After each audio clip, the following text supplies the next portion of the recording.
क्या आपकी बॉडी में दर्द होता है? आपकी मांसपेशियां दुखती हैं?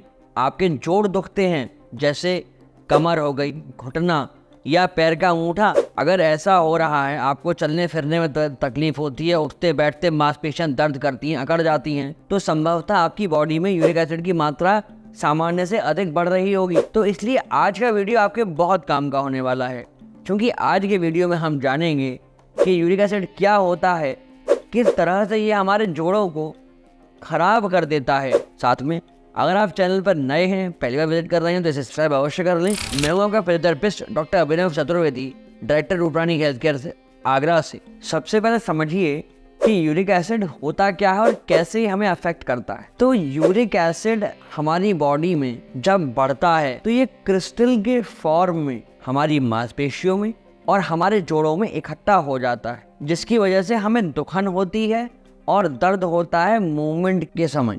सामान्य तौर पे जो यूरिक एसिड का लेवल हमारी बॉडी के अंदर है, ये 7.8 के आसपास होना चाहिए। इससे अधिक अगर होता है तो हमें कष्ट बढ़ेगा, हमारे जोड़ दर्द करेंगे। जैसे कि कई बार अनायास ही आपको लगता है कि आपके पैर का अंगूठा दर्द कर रहा है, या कोहनी में दर्द हो रहा है, या और किसी जोड़ में मांसपेशी में दुखन हो रही है। और एक बात, यूरिक एसिड हमारी बॉडी में भी बनता है और कई ऐसे खाद्य पदार्थ हैं जिनसे हमको मिलता है।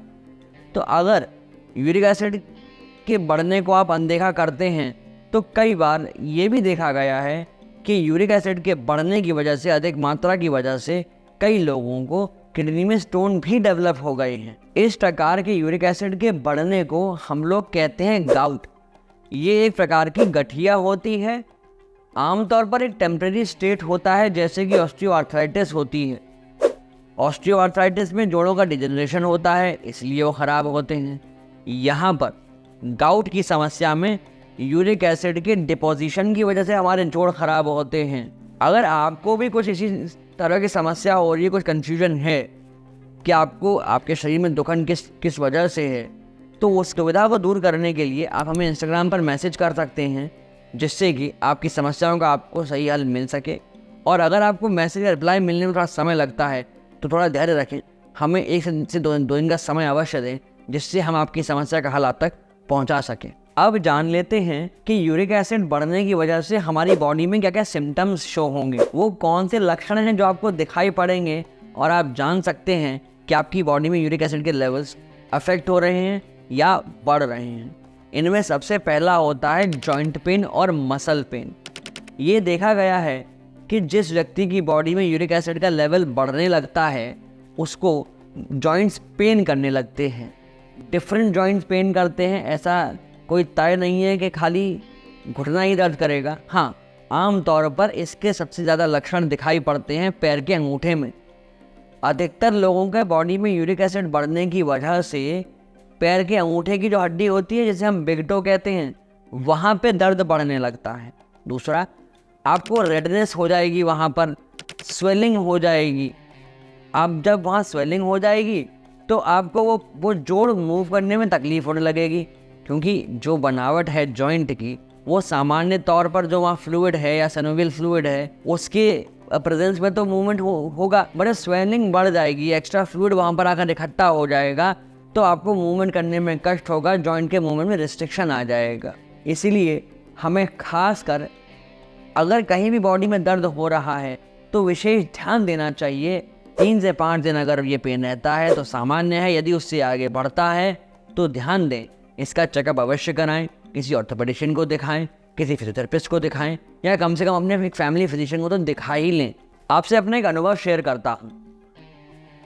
हमारे पास एक पेशेंट आए, उनका यूरिक एसिड लेवल बहुत ज़्यादा बढ़ा हुआ था। अब दिखने में तो ये लग रहा था कि उन्हें कोई मांसपेशियों की टाइटनेस हो गई है, उन्हें कोई खिंचाव आ गया है जो वो हिल-डुल नहीं पा रहे, तनाव आ गया है। परंतु जब उनकी रिपोर्ट देखी, उनकी हिस्ट्री ली, एग्जामिनेशन करा, तो मालूम पड़ा कि उनका यूरिक एसिड लेवल बहुत ज़्यादा बढ़ा हुआ है बॉडी में, जिसकी वजह से उनकी बॉडी में लगभग हर एक मांसपेशी में यूरिक एसिड के क्रिस्टल्स डिपॉजिट हो गए थे और उनका मूवमेंट नहीं करने दे रहे थे। जब मांसपेशियों का मूवमेंट ही नहीं होगा तो बॉडी एक बांस की तरह अकड़ जाएगी। यही उनके साथ भी हो रहा था। तो अब अब आप जान रहे हैं कितना विरोधाभास है। जॉइंट पेन, मसल पेन के सिम्टम वही हैं, परंतु कारण अलग अलग हो सकते हैं। इसीलिए मैं बार बार कह रहा हूँ कि ये ध्यान रखें कि आपकी बॉडी में ज़रा भी कोई सिम्टम हो, उनको चेकअप अवश्य कराएं। अगर आपको ये वीडियो अब तक अच्छा लग रहा है, समझ में आ रहा है, इन्फॉर्मेटिव लग रहा है, तो इस वीडियो को लाइक अवश्य करिएगा। मैं रिक्वेस्ट करूँगा एटलीस्ट 5 लाइक इस वीडियो पे अवश्य दें, जिससे हमारा वो मोटिवेशन बना रहे आपके लिए ऐसे अच्छे अच्छे टॉपिक्स लाते रहने का। अब बात आती है कि जब सिम्टम सेम आ रहे हैं, जॉइंट पेन हो रहा है, मसल स्टिफनेस हो रही है, मूवमेंट नहीं हो पा रहा, तो हम मालूम कैसे करेंगे कि आपको ये सब समस्याएं गठिया की वजह से हो रही हैं, या मांसपेशी की दुखन की वजह से हो रही हैं, या फिर आपकी बॉडी में यूरिक एसिड का लेवल बढ़ने की वजह से हो रही हैं? तो इसके लिए सबसे पहले किसी भी पेशेंट का एक्सरे करवाया जाता है, क्योंकि पहली धारणा तो यही होती है कि पेशेंट को जॉइंट स्टिफनेस की वजह से पेन हो रहा होगा या फिर गठिया ऑस्टियोआर्थराइटिस की वजह से पेन हो रहा होगा।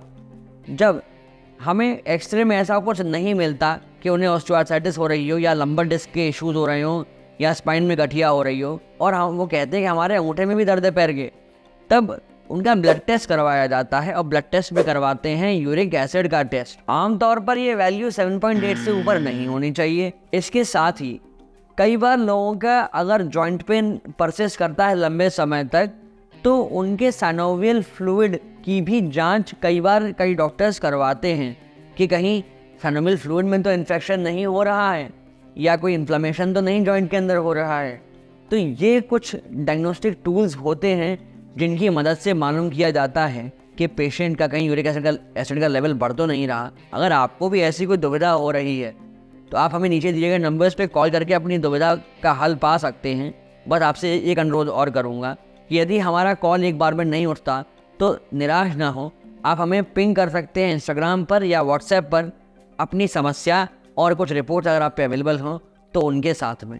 यूरिक एसिड के लेवल बढ़ने की वजह से बॉडी में कुछ और समस्याएं भी हो सकती हैं, जिनमें से पहला है किडनी इश्यूज। अगर यूरिक एसिड के लेवल लंबे समय तक बढ़ा रहता है तो कई मरीजों में ये भी देखा गया है कि उनकी किडनी में स्टोन डेवलप हो जाते हैं, जिसके लिए पेशेंट का एब्डोमेन का एक्सरे करा के देखना पड़ता है कि क्या उन्हें किडनी में स्टोन डेवलप नहीं हो गया है। और कई बार पेशेंट्स को ये देखा गया है कि उन्हें हार्ट की डिजीज़ होने लगी है। नंबर 2, हार्ट डिजीज़ कैसे हो सकती हैं पेशेंट को? जब किसी पेशेंट की या किसी व्यक्ति के शरीर में यूरिक एसिड का लेवल बढ़ेगा तो वो क्रिस्टल्स के तौर पे इकट्ठा होगा मांसपेशियों में और जॉइंट्स में, तो उस व्यक्ति का मूवमेंट कम हो जाएगा। जब उस पेशेंट की मोबिलिटी कम हो जाएगी तो सामान्य सी बात है, जाहिर सी बात है कि उनके बॉडी में फैट इकट्ठा होने लगेगा। उनकी मोबिलिटी कम होने की वजह से उनका हार्ट रेट बढ़ने लगेगा। चूँकि फैट बढ़ रहा है, बॉडी की क्षमता कम हो रही है, मांसपेशियाँ दुखने लगी हैं, तो ऑटोमेटिकली आप अपनी वर्किंग को कम कर देंगे। इसीलिए विशेषकर ध्यान रखें कि अपने हार्ट की हेल्थ को बेहतर रखें। जब आपके हार्ट की हेल्थ अच्छी नहीं होगी तो ऐसे में आपको ब्लड प्रेशर की भी शिकायत हो सकती है, खासकर हाई बीपी की, क्योंकि हार्ट पे लोड पड़ेगा, बार बार हार्ट को पंपिंग करने में कष्ट होगा और वहाँ भी डिपोजिशंस हो सकते हैं, तो आपका बीपी बढ़ सकता है। जब बीपी बढ़ेगा तो आपकी जो धमनियाँ हैं उन पर लोड बढ़ जाएगा, धमनियाँ कमज़ोर हो सकती हैं, कहीं रप्चर भी हो सकती हैं। इसी प्रकार से ऐसे व्यक्ति जिनका यूरिक एसिड लेवल बढ़ता जाता है उन्हें डायबिटीज़ की भी शिकायत होने के बहुत अधिक चांसेस रहते हैं कि उन्हें डायबिटीज़ हो जाए, उनके शुगर लेवल मेंटेन न रहने की वजह से। कई बार पेशेंट्स को लिवर की समस्याएं भी देखी गई हैं कि यूरिक एसिड का लेवल अगर लंबे समय तक बढ़ा रहता है तो मल्टी ऑर्गन डिसीज़ भी उन्हें हो जाती हैं, जैसे कि उनकी लिवर के साथ भी इश्यूज हो सकते हैं, लिवर की फंक्शनिंग अफेक्ट हो सकती है, हैम्पर हो सकती है, उन्हें लिवर डिजीज़ हो सकती है। इसी प्रकार से अगर आपकी बॉडी में कैल्शियम के लेवल गड़बड़ा रहे हैं तो आपको विशेषकर डाइट लेनी चाहिए, और किस प्रकार की डाइट लेंगे उसके बारे में पूरी जानकारी हमने एक वीडियो में अवेलेबल कराई है, जिसका लिंक हम आई कार्ड में ड्रॉप कर रहे हैं। इस वीडियो के बाद जाकर उसे अवश्य देख लीजिएगा। अब बात आती है कि अगर बॉडी में यूरिक एसिड के लेवल्स बढ़े हुए हैं तो हमें क्या करना चाहिए।